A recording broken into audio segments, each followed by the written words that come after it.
And welcome to the very lovely show. Our today's guest is an international athlete. She is a taekwondo champion from Srinagar. She is a youngest coach from JNK. So let's welcome Mansha Bashir. Yeah, she's there. Yeah, she's yes. Yeah, she's there.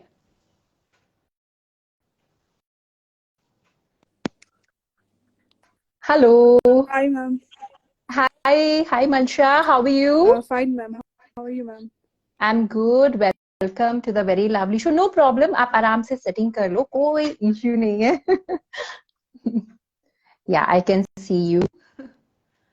I think some net issue, no problem. जो यहाँ नए जुड़े हैं उनको मैं बता दूं कि she is a gold medalist in Taekwondo Championship, International Taekwondo Championship in Bangkok. So let's welcome Mansha. Yeah, she's there.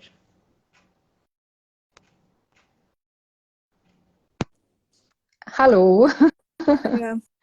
Hello. No issues कोई प्रॉब्लम नहीं है. ये होता रहता है बिकॉज इट्स ऑनलाइन थिंग, तो डेफिनेटली ये चीजें होती रहती हैं. Welcome to the very lovely show. Thank you, ma'am.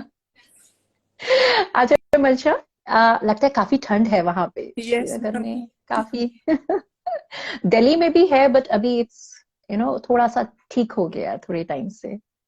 सो मंशा, अभी आप क्या कर रहे हैं करंटली? अभी आप क्या कर रहे हैं? अभी मैं खुद भी प्रैक्टिस करती हूँ और जो यहाँ के बच्चे हैं उनको भी ट्रेनिंग करती हूँ. Wow, that's really great. तो आपने अपनी जर्नी की शुरुआत जो टाइकोंडो की है कैसे की, किस तरह से की और किस एज में शुरुआत की? एक्चुअली मैं एक सोबर टाइप की लड़की थी. किससे बात शायद मैं बिल्कुल भी नहीं करती थी. ओके. वो है ना कि अपने काम से काम रखना, ऐसी थी मैं. और जो मेरी स्कूलिंग थी वो गर्ल्स स्कूल में हुई थी. वहां पे ओके. सिर्फ गर्ल्स पढ़ते थे, बॉयज वगैरह नहीं पढ़ते थे. और उसके बाद मतलब ये था कि मेरी मम्मा का शौक था कि मैं मार्शल आर्ट में जाऊँ, क्योंकि उसको पता था कि मैं शाई टाइप लड़की हूँ. तो उसने फिर मेरे को बोला कि आप मार्शल आर्ट में जाओ, चाहे किसी भी फील्ड में जाओ, आप अपने आप को आगे बढ़ाओ. तो ये था कि जब मैंने टाइकोंडो स्टार्ट किया, मेरी मम्मा का पूरा सपोर्ट रहा है उसमें. फिर 2007 में मैंने टाइकोंडो स्टार्ट किया था. जी. सो आपने स्कूल में ही सीखना शुरू किया? हाँ, एक्चुअली जो हमारे जिस स्कूल में मैं पढ़ती थी वो इस्लामिक स्कूल था. यू नो दैट कि अबाया बुर्का वगैरह वो पहनना होता था उस टाइम पे जब हम मार्शल आर्ट के लिए जाते थे. ये था कि उतना सपोर्ट नहीं मिलता था स्कूल से, क्योंकि लड़कियों को ज्यादा मार्शल आर्ट में नहीं जाना चाहिए, आप बुर्का पहनो, घर पे बैठो, ऐसा था हमारा स्कूल का माहौल. बट ये था कि मेरी मम्मा का वो माहौल नहीं था. वो बोल रही थी नहीं, ऐसे तो मेरी बेटी दब के रहेगी, उसको आगे बढ़ना है. तो फिर उसके बाद फिर मेरे स्कूल में मेरा चेंज हो गया है. उसके बाद फिर मैंने स्टार्ट किया टाइकोंडो की प्रैक्टिस करना. ये था कि मैं पहले पहले बहुत डरती थी, कहीं ओके. मेरे को चोट ना लगे, मेरा फेस ना टूटे या मेरी नाक ना टूट जाए. तो बहुत ज्यादा डर राइट. लगता था. जी. तो जब शुरुआती दौर में भी कुछ ऑब्स्टिकल्स आए होंगे, काफी सारे चैलेंजेस फेस करने पड़े होंगे जी, एज ए ऑब्वियस. गर्ल? बिल्कुल बिल्कुल बिल्कुल. ये है कि हमारे जो श्रीनगर में, जहाँ पे मैं डाउनटाउन एरिया से बिलोंग करती हूँ, डाउन के माहौल हमारे यहाँ आवाज, माहौल ये हाँ. था कि हम पड़ोसी लोग हमारे यहाँ पे सपोर्ट राइट. नहीं करते थे. क्या बेटी जीन्स लगा के निकलते, क्या ये ट्रैक सूट पहन के निकलते, क्या करना है इसको स्पोर्ट्स में जाकर. ये आए हमारे रिलेटिव्स, क्या कर रही है बेटी, इसको घर में बिठाओ, काम वाम सिखाओ, घर का काम, शादी करनी है और क्या करना है इसको. ये था कि मम्मा का सपोर्ट था. वो थी, मैंने तो छोटी एज में शादी कर दी, घर तो मैंने संभाल लिया, बट मेरी बेटी को ऐसी प्रॉब्लम्स फेस ना करने पड़े. ओके. सो आपकी बेटी भी मार्शल आर्ट सीखती है? जी. आप you were saying about your marriage, आप नो नो, जल्दी आपकी मैरिज हो गई? नहीं नहीं नहीं, मैं बोल रही हूँ मम्मा की मैरिज. हाँ. हाँ, okay okay okay. Yes. Right right. So फिर आपने क्या पर्सनल कोचिंग लेनी शुरू की या किसी स्कूल में जाना शुरू किया, कोचिंग ये था सेंटर में? कि स्टार्टिंग मैंने स्कूल से ही किया था. मैंने स्कूल से मतलब चैंपियनशिप्स होती थी स्कूल में सीखती थी. उसके बाद जब मैंने स्कूलिंग चेंज किया, उसके बाद मैं कोचिंग इंस्टीट्यूट गई. वहां पे मैंने मतलब अपनी ट्रेनिंग जो है स्टार्ट की. उसके बाद जो मेरे कोच थे मुजफ्फर शेख, उन्होंने मुझे आगे बढ़ाया, आगे प्रपोज ये किया, बोला कि नहीं आगे बढ़ो, लड़की हो तो डरना नहीं होता है. उसके बाद मैं आगे बढ़ती गई. उसके बाद 2016-17 में मेरा पहला इंटरनेशनल था जहाँ पे मैं सिलेक्ट हो गई थी बैंकॉक के लिए। तो मैं वहां Right. चली गई थी, जो जे की गवर्नमेंट है उसने मुझे स्पॉन्सर किया था। तो मैं बैंकॉक हम्म। चली गई थी, वहां से मैंने सिल्वर मेडल जीता था। तो उसके बाद यहाँ पे फिर जो ही मैं वापस आई, क्योंकि तब यहाँ पे किसी ने खेला नहीं था इंटरनेशनल में। ये था कि जे की गवर्नमेंट तब बहुत ज्यादा सपोर्ट करती थी। उसके बाद जेके जो स्पोर्ट्स बोर्ड है ना, जो स्कूल एजुकेशन है, उन्होंने मेरे नाम की लेटर निकाली। जितनी भी हाई सेकेंडरीज है, कॉलेजेस है, मैंने वहां पे सिविल डिफेंस स्टार्ट किया। जितनी भी लड़कियां थी यहाँ पे उनको मैं सिविल डिफेंस की ट्रेनिंग देती थी। हम्म। तो उसके बाद हम्म। ये है कि आहिस्ता आहिस्ता आहिस्ता आहिस्ता करके मैं आगे बढ़ी। तो फिर मेरी सिलेक्शन हो गई थी स्पोर्ट्स अथॉरिटी ऑफ इंडिया में, एनआईएस के लिए, कोचिंग कोर्स के लिए। फिर 2018 में हम्म। मैं वहां भी गई, मैंने वहां से कोचिंग कोर्स किया। वहां के जो जितने भी इंडिया के कोच थे उनसे ट्रेनिंग ली, बहुत ज्यादा अच्छा लगा, बहुत ज्यादा सपोर्ट मिला मुझे स्टेट की तरफ से। ओके। तो अभी तक का आपका टफर ऑब्स्टेकल क्या रहा, क्या सबसे ज्यादा टफेस्ट ऑब्स्टेकल रहा during this journey? During the ये है कि मेरे जो फैमिली जे है उन्होंने टोटल सपोर्ट नहीं किया। ये था कि हम्म। मेरे पीछे मेरी माँ थी जो मुझे पूरा सपोर्ट करती थी, और कोई भी नहीं था जिसने मेरे को सपोर्ट बिल्कुल भी नहीं किया, बिल्कुल भी नहीं। ये था कि जब मैंने इंटरनेशनल खेला, फिर न्यूज में मेरा नाम आया, टीवी पे मेरा नाम आया, उसके बाद जो मेरे मतलब रिलेटिव है वो आने लगे। ओ आपने ऐसा किया, आपकी बेटी ने ऐसे किया, अब ये हमारी बेटी है।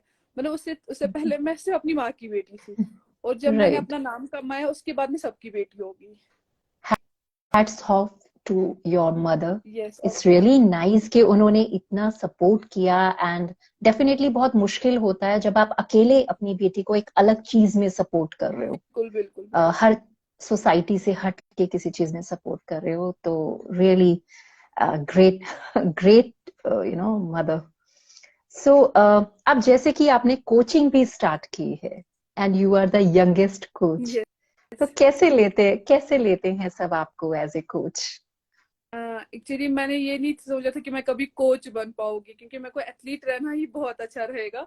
क्योंकि ये है कि मैं कोच से बोलती हूँ मुझे ये सीखना, मुझे ये सीखना। अभी के टाइम पे क्या होता है कि बच्चे आते हैं, मैम हमें क्या करना है, हमें क्या करना, अपनी प्रैक्टिस तो उधर ही रह जाती है। बट ये है कि बहुत ज्यादा खुश हूँ मैं एज अ कोच। मतलब मैं यहाँ पे बच्चों को सिखाती हूँ। यहाँ पे मेरे हमारे कश्मीर में बहुत सारे ऐसे मतलब पुअर फैमिली है जो अफोर्ड नहीं कर पाते फीस एंड ऑल दैट। तो मैंने उनके लिए ना यहाँ पे मुझे इंडियन आर्मी ने सपोर्ट किया है। तो मैंने एक हॉल खोला है, वहां पे जितने भी गरीब बच्चे मैं उनको वहां पे फ्री में कोचिंग करवाती हूँ। जो मेरी तरफ से ओके। हो सकता है मैं उनको उनके लिए। ओके। से लाइक आप मुझे सुन पा रहे जी हैं? जी जी। या तो किस तरह से आप लेसन प्रिपेयर करते हैं, या किस तरह से आप जो छोटे बच्चों को सिखाना है उनको किस तरह से आप मोटिवेट करते हैं, क्योंकि अभी भी काफी हद तक लोग नहीं भेजना चाहते होंगे इस मार्शल आर्ट के लिए। किस तरह से आप उनको मोटिवेट करती हैं? ये है कि मीन्स कि अभी पहले तो मतलब गर्ल्स ज्यादा नहीं थी स्पोर्ट्स में, अभी तो माशाल्लाह बहुत ज्यादा गर्ल्स है स्पोर्ट्स में, तो हम्म। बहुत ज्यादा गर्ल्स आती है अभी। ये है कि छोटे बच्चे का ये है कि उनके साथ जब हम पेश आते हैं ना, तो फिर उनके साथ खेल खेल में ही पेश आते हैं। क्योंकि अगर उनको ज्यादा सा स्ट्रिक्टनेस रखेंगे तो फिर उनका ये नहीं हम्म। रहेगा, वो बोले कि हमें खेलना नहीं है, वहां पे मैम स्ट्रिक्ट है, हमें पसंद नहीं है वहां जाना। ये है हम्म। कि मैं सबको बोलती हूँ फिजिकल फिटनेस इज कंपलसरी, वो हर किसी के लिए, चाहे हम्म। उसका प्रोफेशनल आगे जाके उसको टाइकोंडो में करना है, मार्शल आर्ट में करना है, नहीं करना है, बट पहली आती है फिजिकल फिटनेस। वो सबसे ज्यादा राइट। इम्पोर्टेंट है हर किसी के लिए, चाहे वो छोटा बच्चा हो चाहे वो बड़ा हो। करेक्ट। और कई बच्चे ऐसे होते होंगे जैसे छोटी छोटी चीजों को या टेक्निक को सीखने में वो जूझते रहते हैं, तो उनको आप किस तरह से फिर सिखाती है? एक्चुअली ये होता है कि मैं पहले ग्रुप में सिखाती हूँ। अगर मुझे कोई लगता है कि कोई बच्चा कंफर्टेबल नहीं है, जो डर रहा है बोलने में, या जो जिसको इंटरेस्ट नहीं है, फिर मैं उनको अलग से पकड़ के उनको मैं बोलती हूँ कि आपकी प्रॉब्लम क्या है, आप मुझसे शेयर कर सकते हो, मैं आपकी कोच यहाँ पे हूँ, पहले आपकी फ्रेंड हम्म। हूँ, आप पहले मुझसे हर कोई बात शेयर कर सकते हो। ऐसे होता है, फिर हमारा कोच एंड स्टूडेंट का इंटरेक्शन होता है, फिर वो हर कोई बात हमें बताते हैं। राइट। और कई बच्चे ऐसे भी होते होंगे ना, या कभी ऐसा हुआ हो कि वो मार्शल आर्ट सीख के दूसरों को बुली कर रहे हैं, यू नो? ऐसा तो होता रहता है इसमें तो, बट वैसा कोई भी इशू नहीं है। तो क्योंकि हमारे गेम में ये है कि कोई भी स्पोर्ट्स हो, discipline is compulsory. Correct, correct. Very nice. तो अच्छा, डिसिप्लिन की बात आई तो आप कैसे मतलब बैलेंस मेंटेन करते हो? बिकॉज आई थिंक आप कॉलेज भी कर रहे हो, जी। जो मुझे पता है, और आप अपनी प्रैक्टिस भी करते हो और आप बच्चों को भी सिखा रहे हो, तो कैसे बैलेंस करते हो टाइमिंग एंड डिसिप्लिन? एक्चुअली हमारा ये होता है कि हमारा शेड्यूल बना के होता है, मॉर्निंग में उठना है। पहले जो है मॉर्निंग में उठते हैं, हमारी मतलब प्रैक्टिस होती है सुबह मॉर्निंग में 1 घंटा। उसके बाद हमारा जी। पूरा दिन कॉलेज होता है। कॉलेज के बाद हमारा फिर मेरा होता है इंस्टीट्यूट में, जहाँ मैं जाती हूँ, जहाँ मैं बच्चों को मैं सिखाती हूँ। मैं ये हम्म। काम करती हूँ कि जब मैं बच्चों को सिखाती हूँ, मैं उनके साथ ही अपनी प्रैक्टिस भी करती हूँ, ताकि उनको ये ना लगे कि जो हमारी कोच है हमारी तरफ स्ट्रिक्ट है ज्यादा। तो मैं उनके साथ प्रैक्टिस हम्म। करती हूँ, उनको अपनी प्रैक्टिस में उनको भी सिखाती हूँ कि ऐसे नहीं ऐसे करना है। तो उनके साथ ही अपना जो इवनिंग सेक्शन है मैं उनके साथ करती हूँ। करेक्ट। तो अगर जैसे मार्शल आर्ट की बात की जाए, तो क्या केवल स्पोर्ट्स पर्सन को सीखना चाहिए, प्रोफेशनल को ही सीखना चाहिए, या आम इंसान को भी ये सीखना जरूरी है? नहीं, जो मार्शल आर्ट है अभी के टाइम पे गर्ल्स के लिए सेल्फ डिफेंस इज कंपल्सरी। तो ये राइट। हर किसी के लिए कंपलसरी है। मार्शल आर्ट मीन्स ये नहीं है कि आप सिर्फ अपने जो मतलब आप किसी को नुकसान पहुंचा सकते हो। ये अपनी सेफ्टी के लिए भी होता है, या अपनी फिटनेस के लिए भी होता है। कोई प्रोफेशनली राइट। लेता है और कोई time for a time being लेता है। करेक्ट। जी। And what is your say कि स्पोर्ट्स इंफ्रास्ट्रक्चर कैसा होना चाहिए सो दैट हर कोई उसमें जा सके और एक्चुअली सीख सके? मैं इतना बोलूँ कि मीन्स कि मैं हाल ही में 2022 में जून जुलाई में मैं गई थी, मैं यूरोप गई थी। वहां पे हमारी हम्म। चैंपियनशिप थी। मैं ऑस्ट्रिया होके आई, बल्गेरिया होके आई। मीन्स कि जहाँ पे उतना इंफ्रास्ट्रक्चर वहां पे जितना है, यहाँ पे उतना है नहीं। क्योंकि वहां पे जो राइट। फैसिलिटीज एक प्लेयर को मिलती है, उसके खाने पीने का, डाइट का, प्रैक्टिस का, सेक्शन का, जो गवर्नमेंट उनके लिए करती है, मीन्स कि मैं बोलती हूँ वो हाई लेवल पे है। दैट्स वाई कि मीन्स हम्म। मैंने उतना नोट्स वहां पे किया कि हमारे यहाँ पे ओलंपिक्स में मेडल्स कम क्यों आते हैं। जस्ट बिकॉज ऑफ इंफ्रास्ट्रक्चर जो वहाँ पे है, जो हमारे यहाँ पे बहुत ज्यादा लैक हो रहा है। खासकर हमारे JNK में उतना इंफ्रास्ट्रक्चर बिल्कुल भी नहीं है जितना होना चाहिए। मीन्स कि अभी ये है कि हम यहाँ पे JNK में जिसको प्रोफेशनली जो कोई गेम लेता है, उसको बाहर जाके ट्रेनिंग करनी होती है। जस्ट लाइक कि मैंने अनाइस किया, मैं खुद हम्म। केरला होके आई, स्पोर्ट्स अथॉरिटी ऑफ इंडिया से, इंडिया के कोचेस के पास सीखा, तब जाके मैं यहाँ के बच्चों को वो सिखा रही हूँ। और जो मैंने राइट। फॉरेन में, USA में देखा है, वो मैं यहाँ के बच्चों को सिखा रही हूँ। अब ये है कि हमारे पास इक्विपमेंट्स की कमी है, तो हम प्रॉपरली करेक्ट। वो ट्रेनिंग नहीं कर पा रहे हैं। अगर हमारे पास उतना इंफ्रास्ट्रक्चर हो, उतने इक्विपमेंट्स हो, मैं बोलती हूँ कि ओलंपिक में हमारी इंडिया मतलब इंडिया से कोई भी कम मेडल नहीं लाएगा। राइट। तो इंफ्रास्ट्रक्चर अगर अच्छा हो तो बिल्कुल लोग डेफिनेटली ओलंपिक्स में मेडल ज्यादा लेकर आएंगे। बिल्कुल बिल्कुल। और जो मेरी राइट। गेम है टाइकोंडो, टाइकोंडो ओलंपिक गेम ही है। अगर मतलब हमारी इंडिया, हमारी जो गवर्नमेंट है इस पे ज्यादा ध्यान देगी, तो फिर मैं बोलती हूँ कि इंडिया से मतलब टाइकोंडो से बहुत ज्यादा मेडल्स आएंगे। राइट। तो जैसे इंफ्रास्ट्रक्चर के अलावा भी कुछ problems you face during this sports journey जो लोग एज ए प्रोफेशनल लेते हैं? ये है कि मतलब कई बार यहाँ पे हमें मतलब स्टेडियम की कमी होती थी। मतलब यहाँ पे हर किसी एरिया में स्टेडियम है नहीं। अगर हर राइट। किसी स्टेडियम में अगर हर कोई किसी एरिया में स्टेडियम है, तो फिर कोचेस नहीं है। करेक्ट। तो फिर ये होता है कि यहाँ से लगभग 50 किलोमीटर दूर कोई बच्चा रहता है, उसको 50 किलोमीटर से यहाँ आना पड़ता है श्रीनगर। यहाँ पे ट्रेनिंग लेनी पड़ती है, या तो विंटर्स में उसको यहाँ रहना पड़ता है इंडिया टाइकोंडो के लिए या किसी भी मार्शल आर्ट के लिए, क्योंकि उसके एरिया में या स्टेडियम नहीं है, या तो वैसे कोच नहीं है। राइट। अगर यहाँ पे तो काफी हमें काफी। अच्छे कोचेस मिले, अच्छे स्टेडियम मिले, अच्छा इक्विपमेंट मिला, मुझे नहीं लगता है कि किसी भी जगह पे कोई कमी रहेगी। करेक्ट। So definitely. और जैसे कि अब काफी टाइम्स तो हम लोगों को स्पॉन्सर्स भी मिल जाते हैं, अगर आप एक लेवल क्रॉस कर लेते हैं तो आपको स्पॉन्सर्स भी मिल जाते हैं।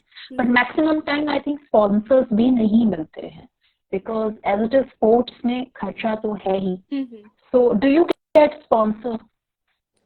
एक्चुअली ये होता है यहाँ पे कि जिसको जितनी सिफारिश हो उसको स्पॉन्सर मिल जाता है। अभी के टाइम पे तो बिल्कुल भी स्पॉन्सर नहीं मिलता है। अभी के टाइम पे प्लेयर्स को ये होता है कि उसके पास सब कुछ होता है उसके पास, मीन्स की कैपेबल होता है कि वो इंटरनेशनल जा सके, उसके पास नेशनल जा सके, क्या कि वो अपने आप को साबित कर सके। यहाँ पे ऐसे भी प्लेयर्स है जिनके पास टैलेंट है बट उन्हें छोड़ा है जस्ट बिकॉज ऑफ स्पॉन्सर, क्योंकि उनके पास उतना पैसा नहीं होता है कि वो अपने आप को साबित करने के लिए वो बाहर जाए, वो खेले, वो इस कारण कि वो अपने आप को स्टॉप करके मतलब फिर छोड़ ही देते हैं ये गेम। यहाँ पे हमारे यहाँ पे स्पॉन्सर्स की बहुत ज्यादा कमी है। कोई तो प्राइवेट कंपनी में जाकर उनको बोलता है कि आप मेरे को स्पॉन्सर करो, मैं आपको न्यूज में ऐसे नाम दे दूंगा, आप मेरे को स्पॉन्सर करो। यहाँ पे यही है कि हमारे कश्मीर में या J&K में सिर्फ प्राइवेट कंपनियां कोई कोई स्पॉन्सर करती है, मतलब हमारी गवर्नमेंट बिल्कुल भी स्पॉन्सर नहीं करती। जस्ट लाइक कि मैं कहीं जो हमारे डिविजनल कमिश्नर है या डिप्टी कमिश्नर है उनके पास जाए, सर हमें ऐसे इंटरनेशनल के लिए जाना, हम सिलेक्ट हो गए तो हमें स्पॉन्सर करे, वो वहां से बोलते हैं बेटा हमारे पास स्पोर्ट्स के लिए फंड्स नहीं है, हम आगे फॉरवर्ड करते हैं स्पोर्ट्स काउंसिल को। फिर जब हम स्पोर्ट्स काउंसिल के पास जाते हैं वो बोलते हैं कि ये हमारे पास रिकॉग्नाइज नहीं, हम नहीं कर सकते, हमारे पास अभी फंड्स नहीं है। फिर जो प्लेयर होते हैं जो उसकी उम्मीदें होती है ना वो एकदम से फिर खत्म हो जाती है, वो बोलता है अब मेरे को नहीं सीखना, मेरे को नहीं करना कुछ, मैं छोड़ देता हूँ गेम।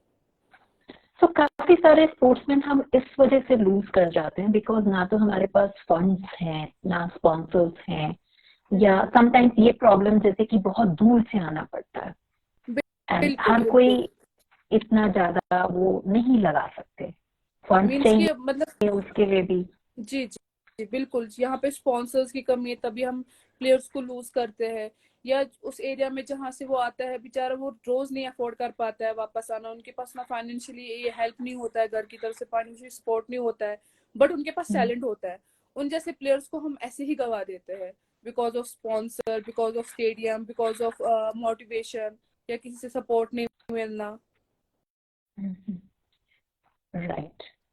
सो अच्छा, और दूसरी बात आई थिंक डाइट का भी बहुत ध्यान रखना पड़ता होगा to make keep yourself fit. बिल्कुल, स्पोर्ट्स प्लेयर को पहले ही डाइट का प्लान जो होता है, उनका डाइट का चार्ट होता है, वो कंपलसरी होता है एक स्पोर्ट्स प्लेयर के लिए।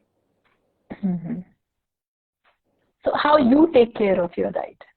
अब इतना टाइम हो गया है तो अब मैं अपना डाइट जो है वो मेंटेन करके ही रखती हूँ, या अगर पूरा दिन बाहर होती हूँ जो मुझे अपना डाइट लेना होता है वो मैं अपने साथ कैरी करके फिर उठा के वो करती हूँ मैं साथ। एंड ताइक्वांडो में क्या लाइक वेट भी मेंटेन करना पड़ता है? Weight is compulsory on taekwondo, उसमें तो वेट कैटेगरी होती है, जस्ट लाइक अगर मैं -73 में खेल रही हूँ मुझे वो वेट मेंटेन करना है, अगर मैं +73 में खेल रही हूँ मुझे वो वेट भी मेंटेन करना है। तो वेट से अगर ऊपर नीचे हुआ तो वो बंदा वहां पे वो डिस्क्वालीफाई हो जाता है। राइट। तो कभी माइंड में काफी सारी चीजें चलती होंगी, तो कभी डिस्ट्रैक्शन भी होता है वाइल परफॉर्मिंग के? काफी सारी चीजें चलती होंगी ना माइंड में वाइल जब आप परफॉर्म कर रहे होते हैं, या तो कभी ऐसा हुआ है कि डिस्ट्रैक्शन बहुत ज्यादा हो रहा हो जिसके वजह से समटाइम्स यू लूज? ये होता है कि मीन्स कि एक प्लेयर को मतलब कोई टेंशन नहीं होनी चाहिए, वो अपना जो 100% गेम की तरफ फोकस होना चाहिए। अब कोई प्लेयर ऐसा होता है कि मतलब उसको घर की टेंशन भी होती है, वो टेंशन भी होती है, आगे जाके वो टेंशन भी होता है, वो डिस्ट्रैक्ट हो जाता है ड्यूरिंग फाइट। उसको किसी चीज की टेंशन नहीं होनी चाहिए, किसी चीज का डिस्ट्रैक्शन नहीं होना चाहिए, तब वो पूरा 100% अपने फाइट पे होता है। वो कभी कभार हो जाता है, या कभी कभार ऐसा हो जाता है कि आगे वाले प्लेयर को देखते हैं कि ओ ये तो हाई लेवल का खेल रहा है, ओ काश मेरे पास ऐसे इक्विपमेंट्स होते, काश मैं भी ऐसा खेलता, काश मेरे पास ये सब कुछ होता, मैं भी इतना अच्छी मेहनत करके इतना अच्छा खेलता। वो ज्यादा हमारा वो डिस्ट्रैक्शन हो जाता है। राइट। एंड अभी तक का बेस्ट परफॉर्मेंस कौन सा रहा है आपका? मेरा बेस्ट परफॉर्मेंस मीन्स कि मैंने इंटरनेशनल में गोल्ड भी निकाला है, सिल्वर भी निकाला है, बट जो मैं हाल ही में यूरोप खेल के आई हूँ, और जो मैंने वहां पे फाइट खेली मीन्स कि जिस लड़की के साथ मेरी फाइट थी वो पोलैंड की थी। ओके। एंड उसकी हाइट मेरे से लगभग 3 गुना मतलब 1-2 गुना ज्यादा थी, मीन्स वो मेरे से हाइट में बहुत ज्यादा लंबी थी, बहुत ही ज्यादा। तो उसके साथ जो मेरी फाइट हुई मेरा सबसे ज्यादा अच्छा एक्सपीरियंस रहा। मीन्स कि इंसान मतलब अपने आप को बोलते नहीं मेरी हाइट की इतनी होगी मैं इतना ही खेल सकता हूँ, बट जो टफ कॉम्पिटिटर होता है ना वो मुझे उस टाइम मिला। एंड वो मेरे को सबसे अच्छा सीन लगा, अपनी अच्छी फाइट लगी कि मैंने मतलब मैं हारी उसमें, मैंने कोई मेडल नहीं जीता, बट ये है कि अंदर से बहुत ज्यादा सेटिस्फाई हुई कि मैंने अपना बेस्ट दिया और मेरे को इतनी अच्छी मतलब इतनी खतरनाक कॉम्पिटिटर आया था। So, कैसा लगा जब when you won that medal? How was the experience? what कैसा रहा आपका वो एक्सपीरियंस? मतलब क्या क्या महसूस किया आपने उस वक्त जब वो फाइट जीती? मीन्स कि जब मेरी स्टार्ट फाइट थी उसने बोला कि आप मेरे कॉम्पिटिटर हो, अंदर से तो पहले बहुत डर लगा, मतलब मैं उसकी हाइट भी देख रही थी और खुद की हाइट भी देख रही थी, मैंने बोला ये एक किक मारेगी मेरे को सीधे फेस पे जाके मैं सीधे गिर जाऊंगी, तो बहुत ज्यादा डर लगा था। पर जब मैंने उसके साथ फाइट खेली मुझे बहुत ज्यादा अच्छा लगा। किक्स तो मैंने बहुत ज्यादा खाई, मार मैंने बहुत ज्यादा खाई, बट जो एक्सपीरियंस रहा बहुत ज्यादा अच्छा रहा, बहुत ज्यादा। राइट। एंड जो बैंकॉक का एक्सपीरियंस था वो कैसा रहा? इंटरनेशनल चैंपियनशिप, गोल्ड मेडल, हाँ तो वो एक्सपीरियंस कैसा रहा? वो एक्सपीरियंस ठीक बहुत अच्छा रहा, क्योंकि वो मेरा फर्स्ट टाइम का था, उतना ज्यादा मतलब पता भी नहीं था क्या करना है क्या नहीं करना है, पर जो मैंने वो फाइट खेली, डर भी था क्योंकि फर्स्ट टाइम था इंटरनेशनल, पता नहीं क्या हुआ, दांत टूट के लाओगी मैं या नाक तोड़ के लाओगी, ऐसा सोचा था मैंने।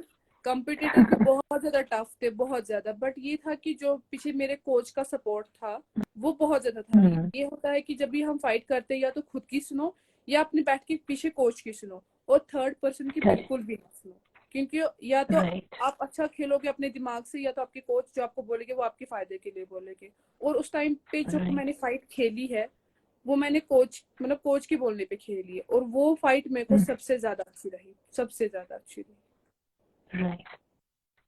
पर कभी कभार कैसे, जैसे कि आपने बोला कि दो ही जनों की आप सुन सकते हो, या तो अपनी या कोच की, जी कभी ऐसा हुआ है कि आपको लगा हो कि काश मैंने अपने मन की सुनी होती? हाँ कई बार बहुत ऐसा बिल्कुल बिल्कुल ऐसा होता है कि मीन्स कि जब हम फाइट करते हैं ना, तो मैं बोली मैं ऐसी किक लगूंगी, कोच बोलता है नहीं ये गलती नहीं, वो किक मारनी है, तो कभी कभार लगता है काश ये किक मारी होती, अपनी मन की सुनी होती, ये कभी कभार ऐसा होता है। बट आई थिंक जो बैठ के देख रहा होता है उनको ज्यादा आइडिया होता है कि क्या हाँ नेक्स्ट दाव क्या हाँ होना चाहिए। क्योंकि क्या होता है कि कोच में पहले ही बोलते हैं जो अपोनेंट होता है ना उसके मुंह पे नजर रखनी होती है, राइट। तो जो पीछे बैठ के हमारे कोच होते हैं उनको सबसे ज्यादा नजर होती है कि आगे वाला बंदा जो आगे वाला प्लेयर है वो क्या करने वाला है, तो उसी दौरान हमें कोच बोलता है कि आप ऐसा करो, तो फिर वो हमारे लिए बेस्ट रहता है। राइट। और आपने जब स्टेट लेवल के लिए आप नेशनल के लिए आए थे तो आप दिल्ली भी आए, पंजाब भी आए, जी तो वो एक्सपीरियंस कैसा रहा आपका? ये था कि मेरा फर्स्ट टाइम का था, नेशनल चैंपियनशिप था, मतलब कि हाँ जी। ये था कि मैं JNK से बाहर नहीं गई थी कहीं किसी मैच में, मतलब कि मुझे लगता था शायद JNK मतलब ऐसा है कि वहाँ पे ज्यादा स्कोप नहीं होगा, वैसा कुछ भी नहीं होगा, बट ये था कि जब दिल्ली के प्लेयर्स से मैं मिली, दिल्ली का इंफ्रास्ट्रक्चर देखा मैंने, आज कम्पेयर टू हमारा JNK से बहुत ज्यादा बेटर था, बहुत ज्यादा अच्छा भी था, तो उन प्लेयर से मिलकर उनसे थोड़ा सा हमने सीखा, थोड़ा सा कि बहुत सारा सीखा हमारे उन प्लेयर से, क्योंकि उनके पास वेल क्वालिफाइड कोचेस होते हैं, या वहाँ पे जो हमारा सेंटर है वो होता है, उनके कोच आते हैं उनको ट्रेनिंग देने के लिए, उनसे बहुत ज्यादा सीखने को मिला, चाहे वो किसी भी स्टेट में हो, चाहे वो दिल्ली हो, चाहे वो महाराष्ट्र हो, चाहे वो पंजाब हो, बहुत ज्यादा सीखने को मिलता है एज कम्पेयर टू JNK से बेटर। राइट। तो अभी आप जैसे इंफ्रास्ट्रक्चर की बात कर रहे हैं, तो एटलीस्ट वो इंफ्रास्ट्रक्चर तो JNK में आ सकता है अगर मेहनत की जाए, जो उनको मिल रहा है। ये है कि मतलब इंफ्रास्ट्रक्चर यहाँ पे आ सकता है, अभी थोड़ी थोड़ी करके आ रहा है, क्योंकि जो अभी हमारे मतलब हमारे जो यहाँ पे थोड़ा सा यूटी जो बन गया है हमारे यहाँ पे JNK में, थोड़ी सी चेंज आ रही है हमारे कश्मीर में, मतलब उतना ज्यादा स्कोप नहीं था स्पोर्ट्स में, उतना ज्यादा सपोर्ट नहीं मिलता था, अभी के टाइम पर सपोर्ट मिलता है, तो अभी आ रहे हैं, थोड़ा सा इंफ्रास्ट्रक्चर मिल रहा है हमें थोड़ा थोड़ा करके, बट ये है कि अभी हमारे यहाँ पे जिस लाइक स्टेडियम बन रहे हैं, मैट्स आ रहे हैं, बट लैक ऑफ इक्विपमेंट्स है, वैसा कुछ अभी यहाँ पे ये है हमारा JNK के पीछे, अगर गवर्नमेंट से सपोर्ट मिलेगी तो फिर हम कुछ कर सकते हैं। राइट। बट जैसे कि आपने गोल्ड मेडल जीता, सिल्वर मेडल जीता, स्टेट लेवल जीते हैं, तो उसके बाद काफी चेंजेस आए होंगे ना? जी जी बिल्कुल बिल्कुल, क्योंकि जब मैंने स्टेट लेवल पे खेलना स्टार्ट किया, फिर नेशनल लेवल पे, फिर इंटरनेशनल लेवल पे, ये था कि जी। पहले मेरे को इतना सा पता था, उसके बाद थोड़ा थोड़ा सा मैं बढ़ती गई और थोड़ा थोड़ा सा ज्यादा एक्सपोजर मुझे मिला। हाँ तो जी। अभी के टाइम पे मैं, ये है कि बाहर से मैंने जितना सीखा अभी मैं यहाँ के बच्चों को सिखा रही हूँ। एंड स्पेशली एनएस की ट्रेनिंग के बाद काफी चेंजेस बिल्कुल, आए होंगे। वो तो मीन्स कि उतना मुझे टाइकोंडो को पता नहीं था, क्योंकि यहाँ पे उतना स्कोप नहीं था टाइकोंडो का। वहां पे जाके जो मुझे टाइकोंडो के बारे में पता चला कि मीन्स कि हमारे यहाँ पे दो होते हैं, एक तो क्युर्गी होती है और पुमसे होता है। क्युर्गी मीन्स जो हम फाइट करते हैं, और पुमसे मीन्स जिस जो हम पुमसे करते हैं उससे हमें बेल्ट का वो, मतलब बेल्ट ग्रीडिंग होती है, just like white, yellow, green, या ब्लू, राइट। रेड। हाँ वैसे वहां जी। पर मुझे मिला पुमसे, मतलब वो कोचेस के पास मैंने जो सीखा उसके लिए अलग से यूनिफॉर्म होती है, वो मुझे पता नहीं था, वो मुझे वहां पे मिला। वो जो चीजें मैंने वहां पे बेसिक्स सीखे वो मेरे लिए बहुत बेस्ट बेस्ट रहा। और मैं यहाँ पे अपने स्टूडेंट को भी सिखाती हूँ कि जो हमारा बेसिक है वो कंपलसरी है, जब हमारे पास बेसिक्स हो गए तब जाके हम आगे बढ़ सकते हैं। करेक्ट। तो मतलब आपको काफी कुछ सीखने को मिला और उस ट्रेनिंग का फायदा आपके स्टूडेंट्स को भी हो रहा है। हाँ, उस ट्रेनिंग का फायदा मुझे भी आया और मैं वो फायदा अपने हम्म। बच्चों को भी, स्टूडेंट को भी दे रही हूँ। करेक्ट। तो अभी आप ओलंपिक की तैयारी कर रहे हैं? होप सो, हो सके अगर यहाँ पे सपोर्ट मिला तो, क्योंकि यहाँ पे उतना सपोर्ट नहीं मिलता है। पूरी तरह से हम कोशिश कर रहे हैं कि हम अपनी प्रैक्टिस पूरा दिन रात एक करते हैं। अब पता नहीं अब ऊपर वाले और हमारे जेएंड के गवर्नमेंट तक है और हमारी इंडिया गवर्नमेंट तक है कि वो हमें मतलब मौका देगी खेलने के लिए कि नहीं। नहीं, आई विश आपको ये मौका जरूर मिले and all the very best. Thank you अच्छा सो मंशा, मच। अगर आप किसी को एडवाइस अगर देना चाहें ये करियर ऑप्ट करने की एज ए प्रोफेशनल करियर, तो क्या एडवाइस देना चाहेंगे? ये था कि मैं अपना बोलूंगी, मेरा ये एम था कि मैं अपनी फाइनल ईयर कंप्लीट करके, मेरे को शौक है आईएएस करने का या आईपीएस करने का, क्योंकि मुझे जी। बचपन में शौक था कि मैं पुलिस में जाऊँ या आर्मी में जाऊँ, मैं ज्वाइन करूँ। अभी ये है कि मेरा ये शौक है कि मैं आगे स्पोर्ट, मैं टाइकोंडो आगे बढ़ाऊँ, मैं उसमें ओलंपिक में जाऊँ, मैं एज अ प्रोफेशनल टाइकोंडो को ही अभी मायने देती हूँ। मीन्स कि अभी लोग बोलते हैं कि पता नहीं क्या करेगी मार्शल आर्ट सीखकर, इसमें कोई फ्यूचर नहीं होता है, इसमें कुछ ऐसा कुछ भी नहीं होता है। पहली बात मतलब आईएएस और आईपीएस में कोई ये इशू नहीं है, बट मैं उन स्पोर्ट्स प्लेयर को बोलना चाहूंगी जो चाहते हैं कि हम आगे बढ़े। टाइकोंडो पहले ही राइट। है, वो नंबर 1 गेम पे है, मीन्स की वर्ल्ड पे नंबर 2 पे है, बट यहाँ पे है कि अच्छी गेम मानी जाती है। जी। दूसरी बात, वो ओलंपिक गेम है टाइकोंडो। थर्ड, चाहे वो कोई भी स्पोर्ट पकड़े, ये है कि फिजिकल फिटनेस है। मीन्स कि इंसान, मतलब इंसान जब आगे आगे बढ़ता है तो उसकी बीमारियां बढ़ती है, कभी किसी को कमर में दर्द होता है, कभी किसी को बाजू में दर्द होता है। अगर वो स्पोर्ट्स लेता है तो फिर उसकी फिजिकल फिटनेस अच्छी रहेगी राइट। और वो आगे दैट। जाके अपने इस गेम पे अपने इंडिया को रिप्रेजेंट कर रहा है। आईएएस आईपीएस ठीक है, हम अपने देश के लिए काम करें वो अच्छी बात है, बट जो स्पोर्ट्स प्लेयर होता है वो अपने देश को इंट्रोड्यूस करवाता है इंटरनेशनल में, हर किसी जगह पे अपने इंडिया को वो हाई लेवल पे पहुंचा सकता है because of this correct. Sport. Right. नहीं, it's really great and all the very best for Olympic. Thank you so It's much. great talking to you and definitely आप जरूर ओलंपिक में जाएं और जीतें, ये हमारी थैंक यू विशेष सो हैं आपके लिए। And I think all much. viewers would like to see you in Olympics winning. Thank you so much. Thank you so much. It's great to have you here. Thank you so much, Mansha. आप thank you यहाँ आए. It's thank you so really much great for talking to you. Inviting me. Thank you so much. Thank you, viewers, for being here. And please follow her. She's Mansha Bashir. And wish for her Olympic. And definitely she's going to win. Thank you So, so Mansha, much. thank you so much. And stay thank you so tuned much. for next update. Okay, thank you ma'am. And bye keep ma'am. watching. Thank you so much. Thank you. Thank Have you. a great bye. day. Stay safe and stay healthy. And all the very best. Thank you so much. Take you to care. Ma'am. Bye. Take care. Bye. Bye. Thank you.